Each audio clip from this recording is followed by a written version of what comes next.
नमस्कार दोस्तों, मैं दीपांशु डेलपेम प्ले और आपका अपना साथी स्वागत करते हैं डेलीविजन क्लासेस में। आशा करते हैं कि आप सभी स्वस्थ होंगे, मंगलमय होंगे। तो आज के वीडियो में हम लोग, क्योंकि ये पीओक्यू सीरीज का मतलब 45 प्रैक्टिस क्वेश्चन का ये डे 3 मतलब तीसरा दिन है और इसमें पूरा हम 45 क्वेश्चन को देखेंगे।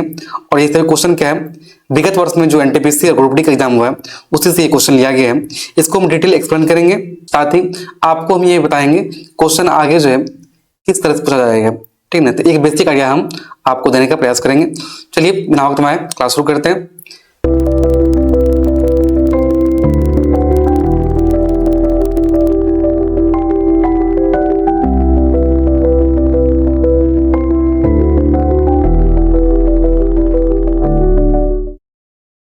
पहला क्वेश्चन हम लोग का है कि अर्थशास्त्र मांग वक्र की ढलान सामान्यतः होती है।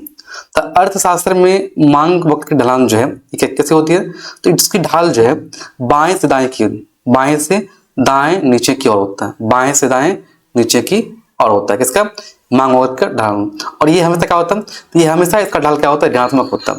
कहने का अर्थ हुआ मांग का नियम कहता है यदि कीमत बढ़ रहा है, कीमत बढ़ रहा है तो मांग घटेगा, और यदि कीमत घटेगा तो मांग क्या होगा, वो बढ़ेगा। ये चीज मांग नियम का, ये मांग का नियम है। कीमत यदि बढ़ रहा है मतलब कोई किसी वस्तु का यदि प्राइस बढ़ रहा है तो मांग उसका घटेगा। मान लीजिए टमाटर यदि 80 रुपए किलो हो जाए, क्या होता है उसका मतलब कीमत बढ़ गई तो मांग उसका धीरे धीरे क्या होगा, घट जाएगा। वही टमाटर यदि 10 रुपए किलो हो जाए तो क्या उसका मांग बढ़ जाता है, लोग 250 ग्राम की जगह 1 केजी को ले जाते हैं। इसलिए मांग के नियम है कीमत बढ़ेगा तो मांग घटेगा। ये इसका ग्राफ है, ग्राफ भी देख लीजिए। चलिए अगला क्वेश्चन है, फरवरी 2022 में जैव चिकित्सा नवाचार बायोमेडिकल इनोवेशन और आईसीएमआर और डीएचआर नीति किसने लॉन्च की थी। फरवरी 2022 में जैव चिकित्सा नवाचार बायोमेडिकल इनोवेशन और आईसीएमआर और डीएचआर नीति जो है ये केंद्रीय स्वास्थ्य और पर्यावरण कल्याण मंत्री है मनसुख मंडाविया इन्होंने ये लॉन्च किया। और इसका उद्देश्य था मेडिकल, डेंटल और पैरामेडिकल संस्थानों में पेशेवरों, वैज्ञानिकों और प्रौद्योगिकी की वायरतों के लिए जैव चिकित्सा नवाचार और उद्यमिता को प्रोत्साहित करना इसका क्या था, उद्देश्य था। कर्म करके एक रासायनिक यौगिक एक्स तैयार किया जाता है और ये क्या है, एक सफेद चूर्ण है और इसका उपयोग अग्निरोधी पदार्थ के रूप में होता है। इस कंपाउंड का क्या नाम, इस यौगिक का क्या नाम है, चूंकि आप पढ़े हैं जिप्सम का सूत्र यदि याद नहीं है जरूर इसको याद कीजिएगा। जिप्सम का सूत्र क्या होता है, CaSO4 × 2H2 होता है। जब जिप्सम को 373 डिग्री केल्विन पे गर्म करते हैं, ठीक है ना, तो ये विघटित होकर CaSO4 × 12H2O प्लस 1/2H2O होता है। इसे CaSO4 × 12H2O को कैल्शियम सल्फेट अर्धहाइड्रेट करते हैं और इसे ही प्लास्टर ऑफ पेरिस कहते हैं। याद रखिएगा कि जब जिप्सम ये अपघटित होता है तो कैल्शियम सल्फेट × 12H2O बनता है, जिसे कैल्शियम सल्फेट अर्धहाइड्रेट कहते हैं। इसका उपयोग जो है खिलौना बनाने में, दंत चिकित्सा में, टूटी हड्डियों को जोड़ने में क्या आता है, देखते होंगे जब किसी का हड्डी टूटता है तो उसके ऊपर जो है सफेद परत चढ़ाया जाता है, वो क्या होता है, प्लास्टर ऑफ पेरिस होता है। ये क्या है, ये कंपाउंड प्लास्टर ऑफ पेरिस, इसका right answer plaster of Paris होगा। निम्न में से किस प्रकार के प्रतिबिंब पर्दे पर प्राप्त किया जा सकते हैं। यदि प्रतिबिंब पर्दे प्राप्त हो रहा है, प्रतिबिंब प्राप्त हो रहा है वो क्या है, वास्तविक है। और वास्तविक प्रतिबिंब जो है हमेशा क्या होता है, उल्टा होता है।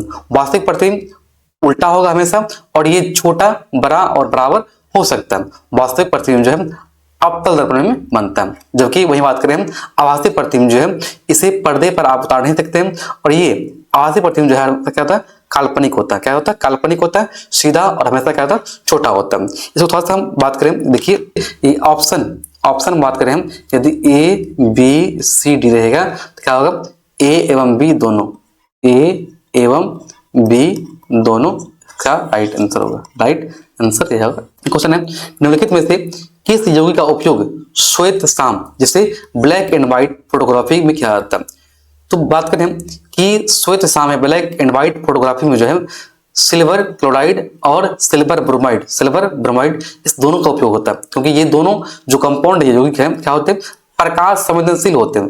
प्रकाश संवेदनशील का अर्थ हुआ कि वो प्रकाश के संपर्क में आने से क्या होता है, वो जो है स्वतः विघटित हो जाएगा। मतलब प्रकाश के संपर्क में आने पर वो जो है स्वतः विघटित हो जाता है और छवि का मतलब इमेज का वो निर्माण करता है।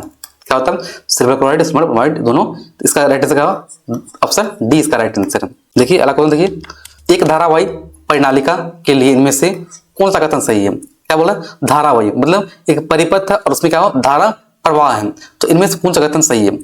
इसका उपयोग मृदु लोहे के टुकड़े को चुंबकित करने के लिए किया जाता है। बिल्कुल, यदि आप किसी लोहे में, ठीक ना, करंट पास कर देते हैं, करंट को पास कर देते हैं, तो क्या होता है? वो चुंबक की तरह वो कार्य करता है। इसका उपयोग जो है मृदु लोहे के टुकड़े को चुंबकित करने के लिए आता है। ये बात सही है। ये क्षण चुंबक की भांति कार्य करता है। वही बोले क्या होगा? ये क्षण जो है चुंबक के रूप में, जब मान लीजिए कि धारावाही नालिका है, ठीक ना, परिनालिका है, और इसमें जब आप करंट पास करते हैं, ये जो है चुंबक की भांति कार्य करता है। और क्षेत्र रेखाएं संकृत होती है, मतलब एक ही केंद्र में नहीं होती। यहाँ देख रहे हैं क्या? ये जो है इसकी जो भी क्षेत्र रेखा है, जो भी इसका क्षेत्र रेखा है, या इसको बात करें ये, ठीक है ना, ये जो है संकेंद्रित नहीं है, पैरेलल समांतर है लेकिन केंद्रित नहीं है। ये इसका क्या है? Right answer. ये गलत, ये क्या है? गलत है। क्वेश्चन देखिए, डैश 56 राष्ट्रीय आय, उपयोग, व्यय, बचत और पूंजी निर्माण से संबंधित डेटा जारी करने के लिए दोनों एजेंसी है। सांख्यिकी, देखिए ये जो है केंद्रीय सांख्यिकी कार्यालय, ये जो है ये मोस्पी के अंतर्गत क्या करता है, ठीक है, और इसका काम होता है, इसका जो वर्क है वो है राष्ट्रीय आय, उपयोग, व्यय, बचत और पूंजी निर्माण से संबंधित डेटा को जारी करने का ये क्या है? इसका ये वर्क होता है। पंचायती राज व्यवस्था सबसे पहले भारत के किस राज्य में लागू हुआ था?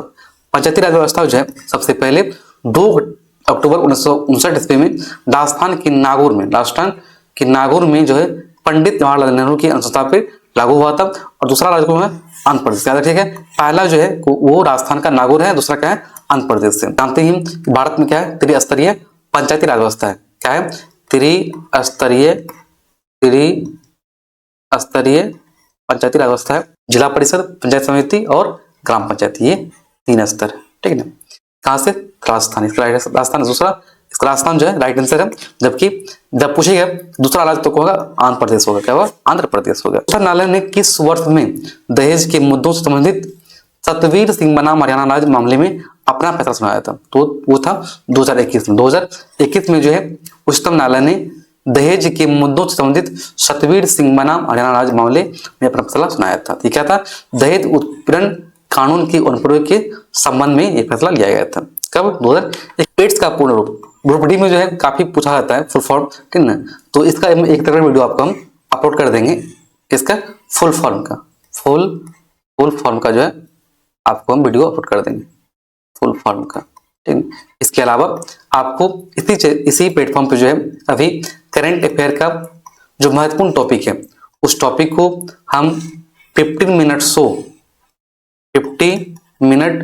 शो के अंतर्गत इसको कवर करते हैं। वही हम बात करें, हम जीके जीएस मतलब history, civics, polity, physics, chemistry, biology, इस सभी सब्जेक्ट का जो महत्वपूर्ण टॉपिक है जिससे क्वेश्चन आता है उसको हमने ड्रॉन शॉर्ट शो में जो है कवर कर रहे हैं। और वीडियो को जरूर देखिएगा। और अभी आप जो देख रहे हैं ये क्या है, 45 प्रैक्टिस क्वेश्चन, ये 3 प्लेलिस्ट बना हुआ है। आप इस तीनों प्लेलिस्ट को जो जरूर देखिएगा, आपको ये हेल्पफुल जरूर लगेगा, ठीक है ना। चलिए इसका भी एक वीडियो हम सेपरेट डाल देंगे, ठीक है। अब चलिए बात करें एड्स का। तो एड्स का पूर्ण रूप होता है एक्वायर्ड इम्यूनी डिफिशिएंसी सिंड्रोम। और क्या है? ये संक्रामक रोग। क्या है? ये संक्रामक रोग है। न्यूजीलैंड के अष्टक नियम में पहला तत्व है और अंतिम तत्व डैश है। न्यूजीलैंड के अष्टक नियम जानिए, जब तत्वों को बढ़ते परमाणु भार के क्रम में व्यवस्थित किया जाता है तो प्रत्येक 8वें तत्व का गुण जो है पहले तत्व के समान होते हैं। मतलब कि सा रे गा मा पा धा सा, शुरू में भी सा, अंतिम में भी सा। तो सा से क्या हो? सा। मतलब कि पहला जो तत्व है हाइड्रोजन, ये 8वें तत्व, मतलब 1 2 3 4 5 6 7 8 ऑक्सीजन, इसके गुणों के क्या होंगे? समान होंगे। बिल्कुल ये क्या है? गलत है। और न्यूजीलैंड के अष्टक नियम जब ये दे रहे थे तब तक यहाँ तत्वों की संख्या कितना था? 56 था। पहला क्या था? हाइड्रोजन था और अंतिम क्या था? वो थोरियम था। क्या था? थोरियम। ये इसका क्या आंसर है? इसका राइट आंसर ए है, हाइड्रोजन और थोरियम। इसमें से कौन सा जीव समूह पर्यावरण को स्वच्छ रखने में सहायक होता है? मतलब कौन सा जीव पर्यावरण को स्वच्छ रखने में सहायक होता है? ध्यान देखिए, शैवाल, लाइकन, प्रोटोजोआ लाइकन, इस पॉइंट को समझते हैं। सवाल क्या होता है, लेखन करना। सवाल क्या होता है, तो ये तालाब के तल है। यदि आप हर एक जो ये दिया गया वर्ड्स है इसके बारे में जान जाएंगे तो आप आराम से इसको आप आंसर आउट कर सकते हैं। जैसे सवाल क्या होता है, तो तालाब के तल चट्टी पर जो है हरा परत, देखते होंगे तालाब में जो है हरे हरे रंग का जो परत बैठा रहता है उसे बोलते हैं शैवाल। लाइकन ये जो है पेड़ की छाल पर, जब छाल होता है उस पर हरा और सफेद पैच होता है, इसे बोलते हैं लाइकन। प्रोटोजोआ क्या होता है, ये सूक्ष्म जीव है। क्या है, सबसे छोटी जीव है जो कहाँ पानी में रहते हैं। और जीवाणु जो है ये कार्बनिक पदार्थों को क्या करते हैं, अपशिष्ट करते हैं, विघटित करते हैं, क्या करते हैं, खाद बनाते हैं। क्या बनाते हैं, खाद बनाते हैं। क्या देखें कि ये तीन जो है शैवाल, लाइकन, प्रोटोजोआ, ये जो है किसी तरह से पर्यावरण को स्वच्छ रखने में मदद नहीं करता है, लेकिन जीवाणु जो है वही हेल्प करता है।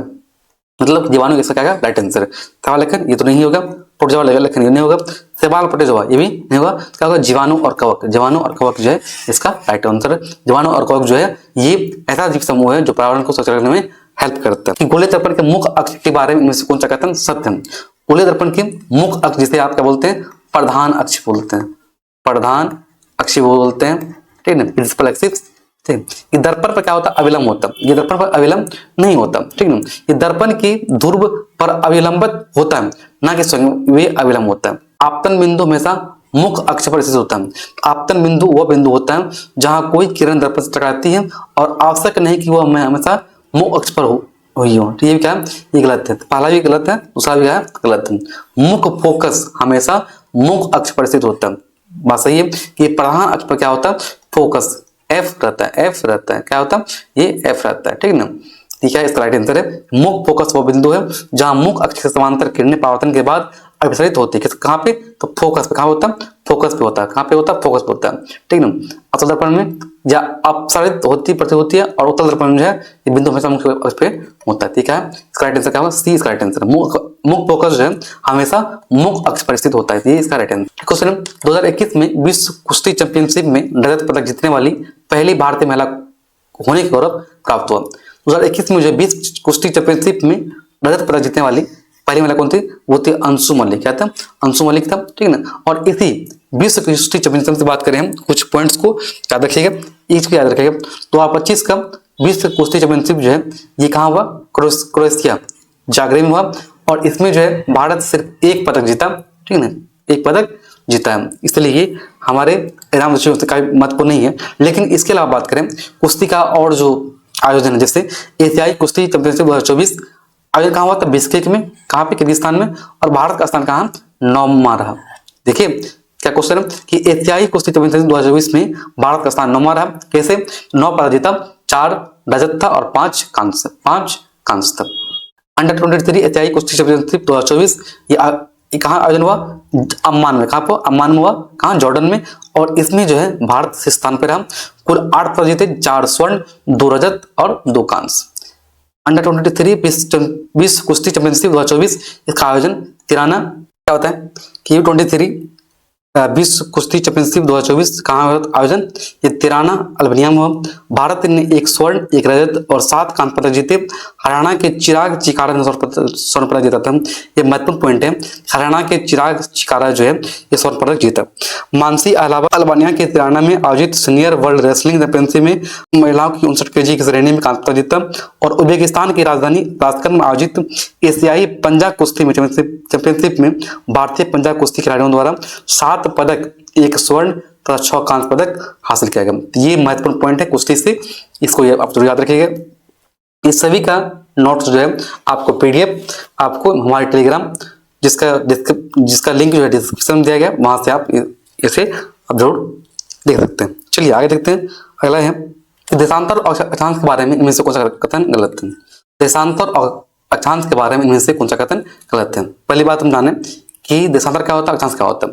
देखिए ग्लोब, ठीक है, ये देखिएगा तो ये इस तरह से जो रेखा है, ये जो रेखा है इस तरह से, क्या ये अक्षांश रेखा है, ये क्या है, अक्षांश रेखा है, अक्षांश रेखा, ठीक है। 23.5 डिग्री अक्षांश रेखा को देखा करते हैं, वही 23.5 डिग्री, ठीक है, मतलब नॉर्थ, ये साउथ, किसे बोलते हैं, मकर रेखा। क्या बोलते हैं, मकर रेखा बोलते हैं। और 0 डिग्री ये जो है ये इसे कहते हैं भूमध्य रेखा कहते हैं, ठीक। ये क्या है, ये अक्षांश रेखा, ये क्या है, अक्षांश रेखा। जब बात करें देशांतर की तो इस तरह जो है उत्तर से दक्षिण की तरफ, उत्तर दक्षिण की तरफ ये जो रेखा है ये है देशांतर। क्या है, ये देशांतर है, देशांतर, ये है देशांतर। इसको आप समझ गए होंगे अक्षांश क्या होगा और देशांतर क्या होगा। अब ऑप्शन देखते हैं। पहला ऑप्शन है देशांतर कभी भी एक दूसरे को प्रतिच्छेद नहीं करते। देशांतर ये मतलब ये रेखा जो ये कभी भी एक दूसरे को प्रतिच्छेद नहीं करते, बिल्कुल करती है। यदि हम बात करें ग्लोब की, ठीक है, तो ये जो रेखा देखिए, ये रेखा जो है इधर से भी है और इधर से भी है। ये रेखा ये क्या है, देशांतर रेखा। ये क्या है, ये है अक्षांश रेखा। देशांतर रेखा इधर से यहाँ पे मिला और इधर से भी मिला, मतलब ईस्ट से मिला और वेस्ट से मिला, ठीक है। क्या होता है, प्रतिच्छेद करती है, प्रतिच्छेद करती है। तो क्या बोल रहे हैं इसमें, प्रतिच्छेद नहीं करती, बिल्कुल क्या है, ये गलत है।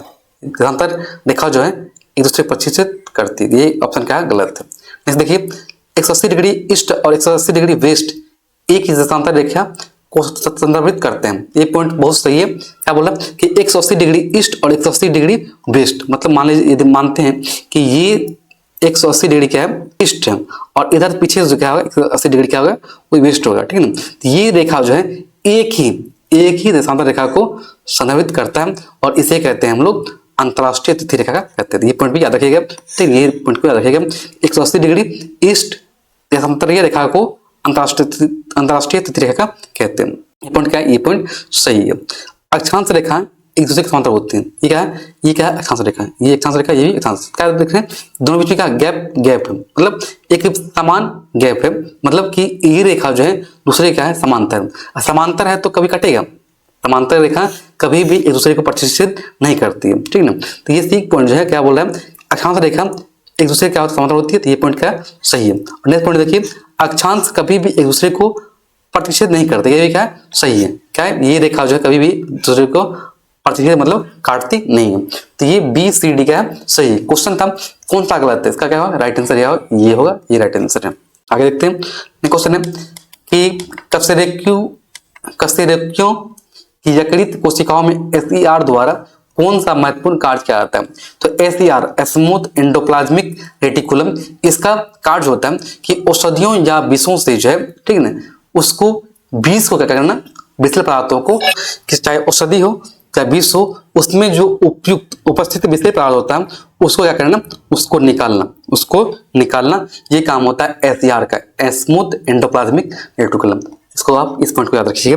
नेक्स्ट देखिए अगला क्वेश्चन है, हमारा क्वेश्चन है कि विद्युत मोटर का कौन सा भाग उसमें प्रवाही धारा के प्रवाह की दिशा को देता है।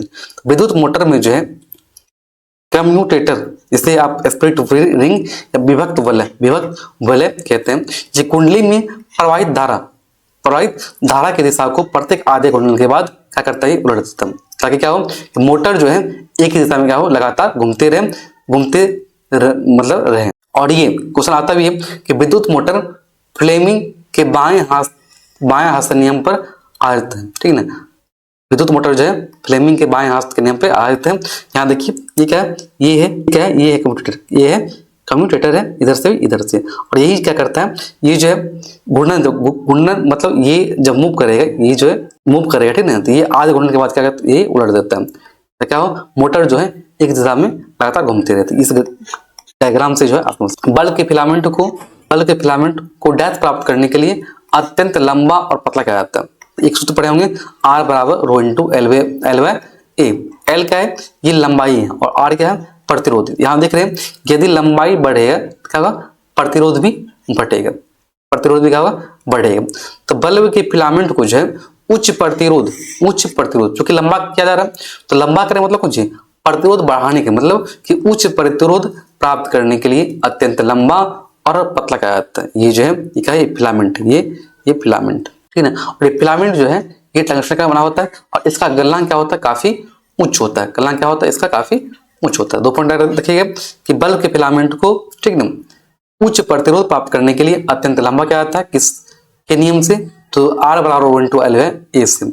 और फिलामेंट जो है बना होता है इसका टंगस्टन का, क्यों, क्योंकि टंगस्टन का गलनांक क्या होता है, काफी उच्च होता है। अगला क्वेश्चन देखिए, ये क्वेश्चन है डैश और नाभिक आवेश डैश, तो नाभिक और संयोजी इलेक्ट्रॉन के बीच आकर्षण बल डैश, इसीलिए Li से F तक परमाणु त्रिज्या क्या होता, डैश होता। देखिए यदि परमाणु क्रमांक बढ़ेगा मतलब क्या होता है कि प्रोटॉन की संख्या कौन सी, प्रोटॉन की संख्या भी बढ़ रहा है। पढ़े हम हाइड्रोजन का परमाणु क्रमांक 1, हीलियम का 2, लिथियम का 3, ठीक ना। क्या देखें, परमाणु क्रमांक मतलब बढ़ रहा है, मतलब कौन सी, प्रोटॉन की संख्या बढ़ रहा है। अब प्रोटॉन की संख्या क्या होता है, ये नाभिकीय आवेश होता है, मतलब कहने का अर्थ हुआ कि यदि क्रमांक बढ़ रहा है तो नाभिकीय आवेश बढ़ रहा है। यदि यहाँ लिखे हम क्रमांक यदि बढ़ता है तो नाभिक आवेश क्या होगा, नाभिक आवेश बढ़ेगा, ठीक है। तब नाभिक और संयोजी इलेक्ट्रॉन के बीच जो है आकर्षण बल, आकर्षण क्या होगा, ये भी क्या होगा, बढ़ेगा, बढ़ेगा। क्या बोला कि नाभिक, ये जो नाभिक है, ठीक है ना, और ये संयोजी इलेक्ट्रॉन है, इसके बीच जो आकर्षण बल है क्या होगा, ये बढ़ेगा। और आकर्षण बल यदि मजबूत हो रहा है, बढ़ रहा है, ठीक है ना, तो क्या होगा, एक दूसरे को खींचेगा। मान लीजिए ये पहली ऑर्बिट, दूसरी ऑर्बिट, इसके अंदर जो है यदि इसका आकर्षण बल मजबूत हो जाएगा, इसको ज्यादा खींचेगा, ये खींचेगा इसको, ये खींचेगा इसको, तो क्या, तो इसका जो त्रिज्या है क्या, त्रिज्या क्या घटेगा। मतलब एक चीज दूसरी चीज, मतलब दोनों खींच रहा है, ठीक है, ये भी टान रहा है, इसे भी टान रहा है, क्या, इसका जो लेंथ है, ये त्रिज्या जो क्या हो, वो अपने आप क्या होगा, घटेगा, ठीक है। तो बढ़ता है, बढ़ेगा तो आकर्षण बल क्या होगा, ये इसीलिए Li से लिथियम से फेरस तक, ठीक है ना, आयरन तक पांच क्या होगा, ये भी घटेगा, क्या होगा, घटेगा। इस चीज को आप अच्छा समझ गए होंगे, ठीक है ना। जब क्रमांक बढ़ेगा आवेश बढ़ेगा, और आवेश बढ़ेगा तो आकर्षण बल क्या होगा, वो भी बढ़ेगा, मजबूत होगा। और ये आकर्षण बल यदि मजबूत होगा क्या होगा, त्रिज्या अपने आप घट जाएगा। इसका होगा राइट आंसर, बढ़ता है, बढ़ता है, बढ़ता, और कौन सी यहाँ घटता है, ये इसका राइट आंसर 3 होगा। कुछ देखते हैं अगला क्वेश्चन हम लोग का कि एक धुएं से भरे कमरे में प्रवेश करने पर प्रकाश का एक बारीक किरण इनसे किसके कारण दिखता है। धुएं से मतलब कमरा क्या है, उसमें धुआं भरा हुआ, ठीक है ना, और उसके किसी कण पर जो है प्रकाश जब पड़ेगा, प्रकाश मान लीजिए आप किसी बंद कमरे में है, अंधेरे कमरे में है, और वहां से एक प्रकाश किरण जो है उसमें यदि कहीं से गुजरता होगा, ठीक है ना, देखते होंगे कि वो क्या होगा, प्रकाश जो छिटक रहा है, और प्रकाश वो छिटक, मतलब कण पर पड़ा और छिटक रहा है, ठीक है ना। तो इसे बोलते हैं हम प्रकाश का परिकिरण। क्या बोलते हैं इसको, प्रकाश का परिकिरण बोलते हैं। जब प्रकाश हवा में मौजूद छोटे कणों से टकराता है तो विभिन्न दिशाओं में बिखर जाता है, इसे बोलते हैं प्रकाश किरण। और इसका एग्जाम्पल टिंडल प्रभाव। क्या है टिंडल प्रभाव, यहाँ देख रहे हैं क्या, लाइट है, ठीक है ना, यहाँ मान लीजिए कोई पानी भर दिए, यहाँ कुछ कण पार्टिकल है, क्या देखते हैं, लाइट को वो फैला देता है, लाइट को इधर फैला देता है। तो यहाँ से आप देख लीजिए कि प्रकाश के परिकिरण के कारण ही धुएं से भरे कमरे में प्रवेश करने पर प्रकाश का एक बारीक किरण जो है वो, ठीक ना, दिखता है। पहला पॉइंट हुआ। और प्रकाश के परिकिरण का एग्जाम्पल क्या होता है, टिंडल प्रभाव। ये क्या है एग्जाम्पल, ये जो क्वेश्चन आता है, ठीक है, टिंडल प्रभाव जो है प्रकाश की किस घटना का उदाहरण है, किसका है, ये जो है प्रकाश के परिकिरण का ये उदाहरण है। भारत सरकार द्वारा वर्ष डैश में राजीव गांधी खेल रत्न पुरस्कार को बदलकर मेजर ध्यानचंद खेल रत्न पुरस्कार कर दिया गया। 2019 में जो है, ठीक है ना, राजीव गांधी खेल रत्न पुरस्कार को जो बदलकर मेजर ध्यानचंद खेल रत्न पुरस्कार कर दिया गया, ठीक है ना। और ये ध्यानचंद थे, ध्यानचंद जो है ये हॉकी के क्या थे, प्रसिद्ध खिलाड़ी थे, प्रसिद्ध। 2001 में बाल साहित्य पुरस्कार कितनी भाषाओं में प्रदान किया गया, ठीक है। ये असल देखिए कुछ पॉइंट को देखिए, साहित्य अकादमी बाल साहित्य पुरस्कार 2025 जो है ये हिंदी भाषा में सुशील शुक्ल को इसकी कथा 1/12, इसके लिए इसे साहित्य अकादमी बाल साहित्य पुरस्कार 2025 मिला। और साहित्य अकादमी युवा पुरस्कार जो है ये पार्वती त्रिकी, इसकी कविता संग्रह है फिर उगना, इसके लिए ये अवार्ड मिला, ठीक है। बाल साहित्य पुरस्कार जो है ये कुल 24 भाषा में दिया जाता है, किसमें 24। बाल साहित्य पुरस्कार जो है ये किसमें 24 भाषाओं में दिया जाता है, ठीक है। और वहीं बात करें हम युवा पुरस्कार, ये जो है कुल 23 भाषा में, देखिए। तो बाल साहित्य रहेगा तो 24, युवा रहेगा तो 23। साहित्य अकादमी 2024 पुरस्कार जो है गगन गिल को, इसकी कविता था मैं जब तक आई बाहर। साहित्य अकादमी पुरस्कार 2023 जो है संजीव मुझे पहचानो, इसके लिए दिया गया, ठीक है। तो आपके लिए जो है 24 का काफी महत्वपूर्ण है, 24 और 25 का ये 3 पॉइंट याद रखिएगा, फर्स्ट, सेकेंड और थर्ड, ये रखेगा। मैथिली में जो है महेंद्र मलंगिया को निबंध प्रबंध संग्रह के लिए दिया गया। और अंग्रेजी भाषा में जो है इंस्ट्रूमेंट कीरे, इसके प्रयास था स्पिरिट नाइट्रस, इसके लिए साहित्य अकादमी पुरस्कार 2024 इसे मिला। तो इसको छोड़ दीजिए, 24, 25 मतलब 2024, 25 दोनों याद रखिएगा। इसको भी देखिएगा। इसका सभी जो भी कंटेंट है इसका पीडीएफ आपको हमारे टेलीग्राम पे मिल जाएगा, वहां आप जरूर ज्वाइन कीजिएगा। वहां पर आपको डेली क्यूज और जो महत्वपूर्ण नोट्स होता है, साथ ही कुछ यदि न्यूज अपडेट होता है उसको हम वहां पे अपलोड करते हैं, जरूर उसको ज्वाइन कीजिएगा। चलिए क्वेश्चन देखते हैं, श्वसन के इनमें से किस अभिक्रिया में ऑक्सीजन की आवश्यकता होती है। यदि श्वसन में ऑक्सीजन की आवश्यकता हो रही है तो उसे बोलते हैं वायवीय श्वसन, ठीक है ना। तो ये पायरुवेट के CO2 H2O और ऊर्जा में रूपांतरण करता है। ठीक है, ये इसका राइट आंसर ये है। क्वेश्चन देखिए, पेरियार नदी में से किस राज्य में बहती है? नहीं, तो पेरियार नदी जो है ये केरल राज्य में ये बहती है। और ये जो पेरियार नदी है ये पश्चिमी घाट के शिवगिरी पहाड़ियां से, काफी महत्वपूर्ण पॉइंट है कि पेरियार नदी जो है ये पश्चिमी घाट के शिवगिरी पहाड़ी से निकलती है और इसे केरल का जीवन रेखा कहते हैं। केरल का ये जो है सबसे लंबी नदी है और इसी पेरियार नदी पर जो है इडुक्की बांध है। काफी महत्वपूर्ण पॉइंट है कि पेरियार नदी पर क्या है, इडुक्की बांध है और इडुक्की बांध से ही ये इडुक्की बांध जो है ये जल विद्युत का क्या है, ये स्रोत है। ये 3 पॉइंट को आप लोग याद रखिएगा। देख सकते हैं पहला क्वेश्चन है, निम्नलिखित में से कौन सा संबंध ओम के नियम को संदर्भित करता है? तो ओम का नियम पढ़े होंगे कि अगर सभी, ओम का नियम क्या रखिएगा, ओम का नियम जो है कहता है कि अगर सभी स्थितियां नियत रहे, सभी कांस्टेंट हो, तो किसी चालक में वोल्टेज और उसमें प्रवाहित धारा जो है क्या होता है, समानुपाती। मतलब वोल्टेज जो है उसमें प्रवाहित धारा क्या होता है, समानुपाती होते हैं। वोल्टेज जो है ये क्या होते हैं, समानुपाती होता है किसका, धारा का। ठीक है, मतलब V बराबर IR और R क्या है, नियतांक है और ये R जो है चालक का क्या प्रतिरोध है। तो यही है ओम का नियम, V बराबर I इंटू आर, V बराबर I इंटू आर, इसका ये राइट आंसर है, ये इसका राइट आंसर। भूमि प्रवेश करता है क्या कहलाता है?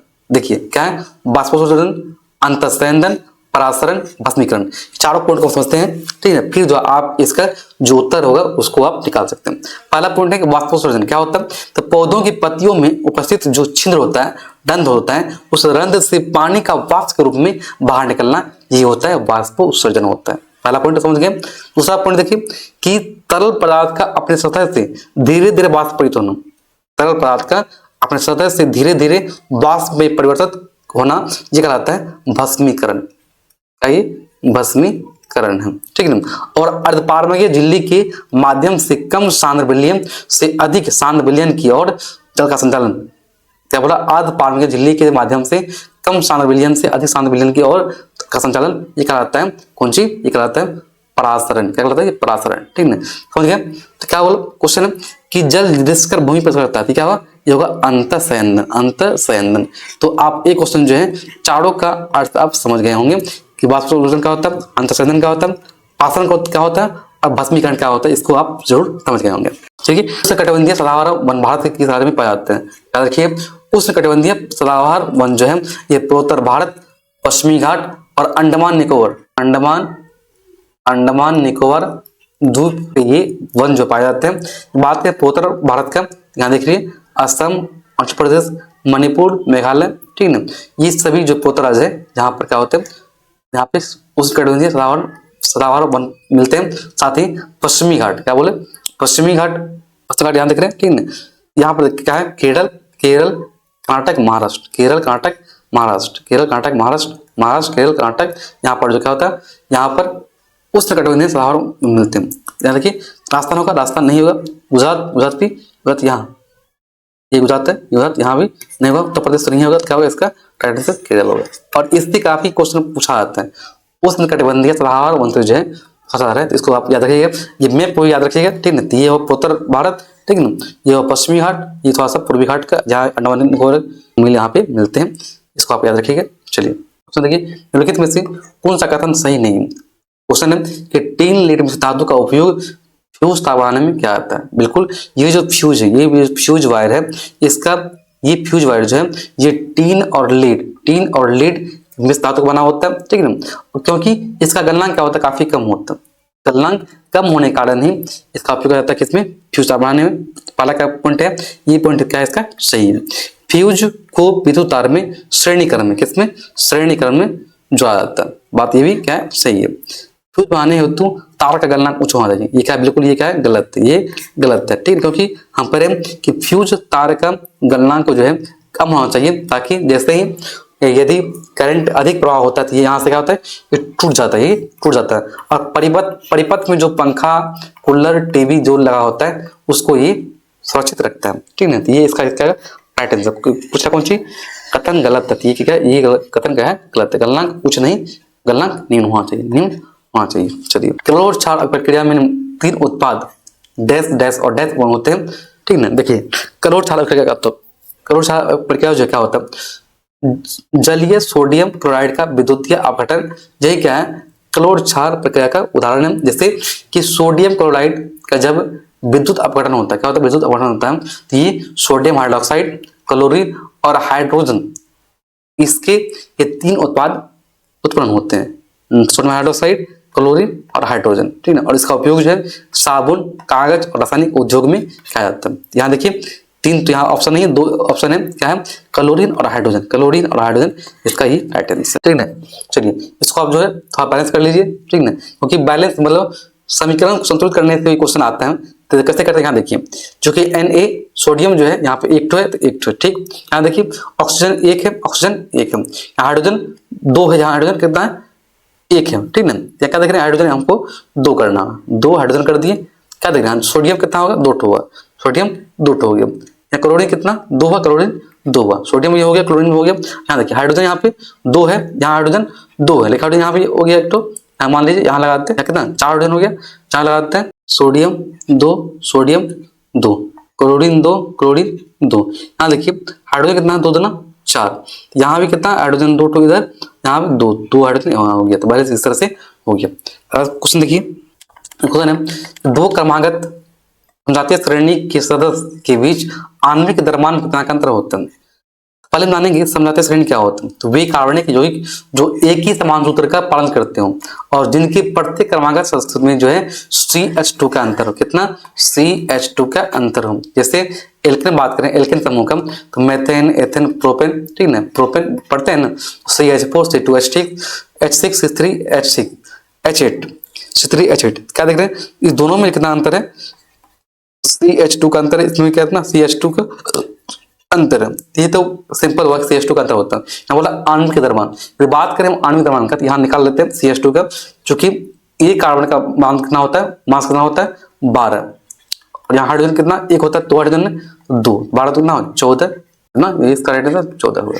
कि 28 मई 2022 में से प्रभावी रूप से निम्नलिखित में से किस लोकपाल प्रमुख के रूप में कार्य करने के अधिकृत किया गया, तो वो कौन है, न्यायमूर्ति प्रदीप कुमार मोहंती, जनवरी 2022 में बी अनंत नागेश्वरन को भारत का नया मुख्य आर्थिक सलाहकार नियुक्त किया गया, जिन्होंने किस मोती सोनियम का स्थान किया, ठीक है। ये दोनों करंट पर जो है आप आराम से छोड़ दीजिएगा, ठीक है। चलिए आगे देखते हैं। चलो लोको त्योहार जो है ये कहाँ मनता है, ये मनता है अरुणाचल प्रदेश में।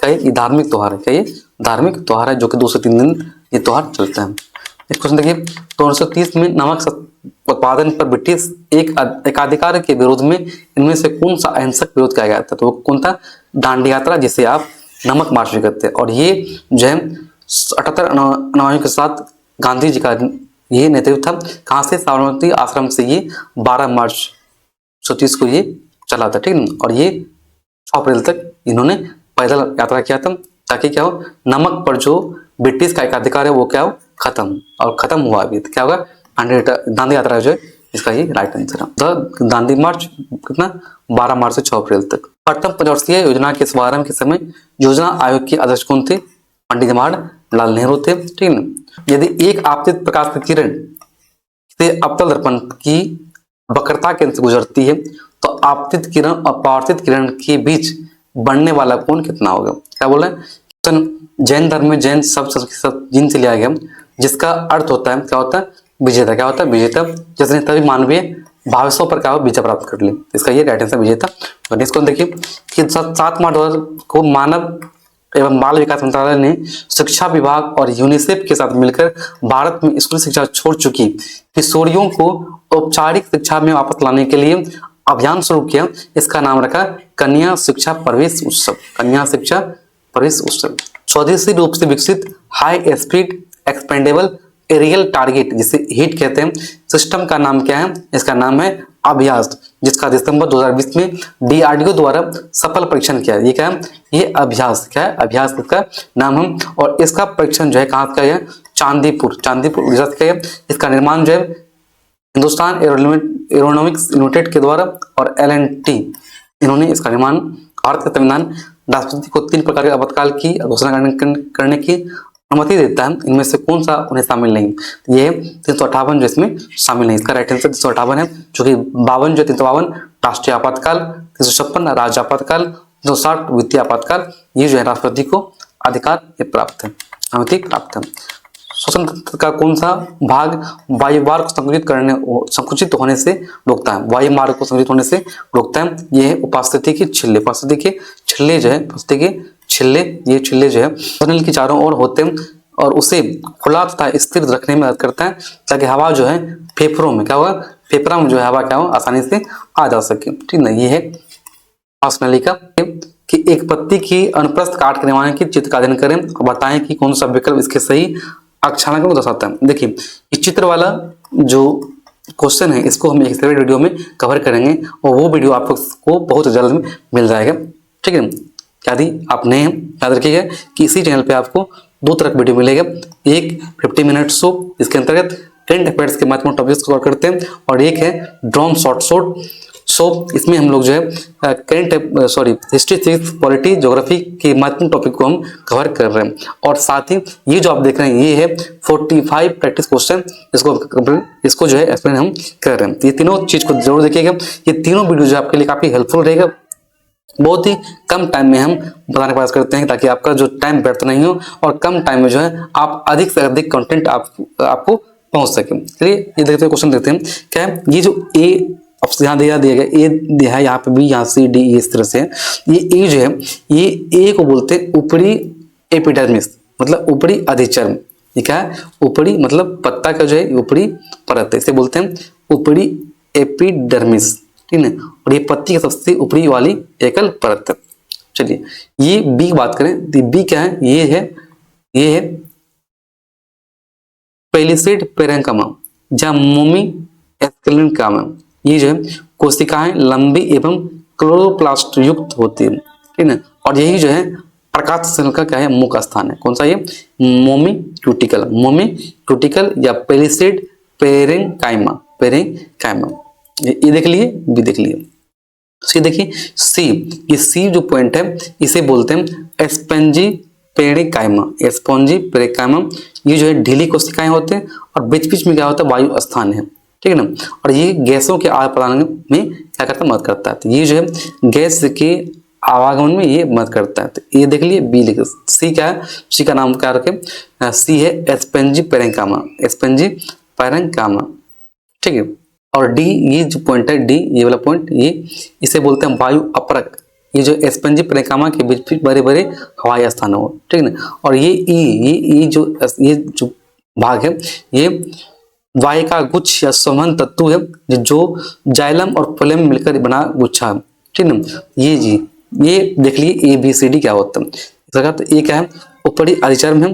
बी क्या, निचली बाह्य त्वचा है। सी क्या है, ये रक्षक कोशिका। सी क्या है, सी रक्षक कोशिका है जो, ठीक ना, गैसों के आदान प्रदान में मदद करता है। ये डी जो है, ये डी जो है क्या है, वायु अवकाश है। और ई क्या है, ये केंद्रक है। ई क्या है, ये केंद्रक, ये केंद्रक है। ठीक है, राइट आंसर सी।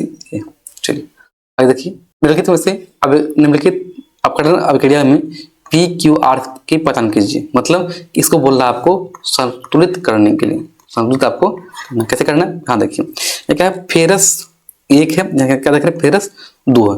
तो फेरस यहाँ क्या हमको 2 करना है, 2 फेरस होगी। ठीक है, अब यहाँ देखिए सल्फर कितना हो गया, 2, सल्फर देखिए कितना, यहाँ पे सल्फर 1, यहाँ पे सल्फर यहाँ 2 होगा, 2 तब से ठीक है। यहाँ देखिए ऑक्सीजन कितना है, ऑक्सीजन यहाँ पे, यहाँ 2 तो 4 2 ना 8, और 8 क्या हुआ, ऑक्सीजन होगी। यहाँ देखिए 3 ऑक्सीजन यहाँ 2 तो 3 तो कितना हुआ, 5, यहाँ पे कितना 3 तो 8 हुआ। ठीक है, बस क्या करना कि आपको 2 मतलब सिर्फ 2 देखे, क्या 2 करना पड़ा। तो 2 1 1 इसका ये राइट आंसर है। 2 1 1 1 1 लगा दीजिए, यहाँ 1 लगा दीजिए। तो 2 1 1 इसका राइट। देखते हैं नेक्स्ट क्वेश्चन है, निम्नलिखित संतुलित समीकरण द्वारा निर्दिष्ट किए गए अनुसार प्रकाश संश्लेषण प्रक्रिया में क्रमशः कितने जल और कार्बन डाइऑक्साइड अणु भाग लेते हैं। तो ये है HO2 CO2 C6H5O6 O2 H2O सूर्य के प्रकाश और क्लोरोफिल की उपस्थिति में। यदि हम बात करें वास्तविक जो समीकरण हो क्या होगा, CO2 H2O और यहाँ क्या होगा, प्रकाश और क्लोरोफिल की उपस्थिति में क्या बनाता है, C6H12O6 और कार्बन डाइऑक्साइड। ठीक है ना। यदि आप यहाँ लगाते हैं 6, यहाँ लगाते हैं 6, क्या देना, 6 देना 12 क्या ऑक्सीजन, 6 कार्बन हो गया, 12 देखिए यहाँ 6 ऑक्सीजन।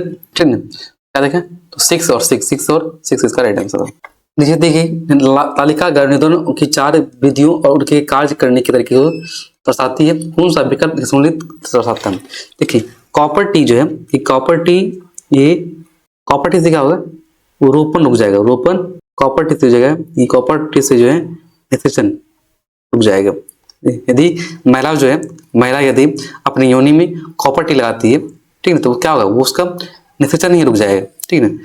ये देखिए गोलियां, ठीक है ना, जो गोली है क्या करता है, गोली ये रोपण को रुकता है, मतलब अंडा ये बनने देगा ही नहीं। कंडोम जो ये शुक्राणु को जो है गर्भाशय से पहले वो मतलब गर्भाशय में पहुंचने नहीं देता। ठीक है ना। और ये नालिका उच्छेदन जो है ये अंडाणु गर्भाशय को तकलीफ पहुंचाता है। ये क्या है, इसका राइट आंसर 4, 1000 कॉपर टी, ये इसका राइट आंसर। ठीक है। ये देखिए आप 45 क्वेश्चन देखे, हमने प्रयास किया है कि बहुत कम टाइम में आपको अच्छे से एक्सप्लेन कर दें। ठीक है ना। और हमने पूरी अपनी ईमानदारी से की है। यदि आपको लगता है किसी क्वेश्चन में ऊपर नीचे हुआ है, ठीक है ना, तो आप यकीन मानिए नेक्स्ट वीडियो में हम इसको सुधार करेंगे। यदि आप किसी क्वेश्चन से आप सहमत नहीं है कि इसका एक्सप्लेन हम सही की, तो आप जरूर कमेंट कीजिएगा। ठीक है ना।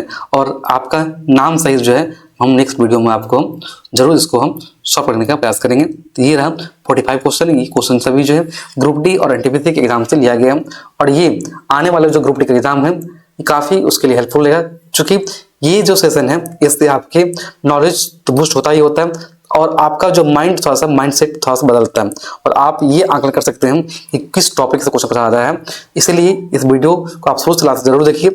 शुरू से लास्ट तक देखे होंगे आपको ये काफी हेल्पफुल लगा होगा। इसके अलावा आपको इसी चैनल पे आपको करंट अफेयर्स का वीडियो जो है काफी मिल जाएगा। उसको हम 50 मिनट शो के अंदर कवर किए और जो भी महत्वपूर्ण टॉपिक्स है हिस्ट्री, सिविक, ज्योग्राफी, इकोनॉमिक्स, उसको हम जो है ड्रोन शॉर्ट में कवर कर रहे हैं। और ये है तीसरा, जो कि हम भी जॉब कर रहे हैं। ठीक है, मेरे पास उतना टाइम नहीं मिलता है, तो हम चाहते हैं कि आपको अधिक से अधिक कंटेंट मिल जाए। ठीक है ना। और आपको हम मेंटोर के रूप में कार्य करेंगे। आपको यदि वीडियो हेल्पफुल लगता है जरूर लाइक कीजिए, सब्सक्राइब कीजिए, दोस्तों के साथ शेयर कीजिएगा। फिर मिलते हैं इसका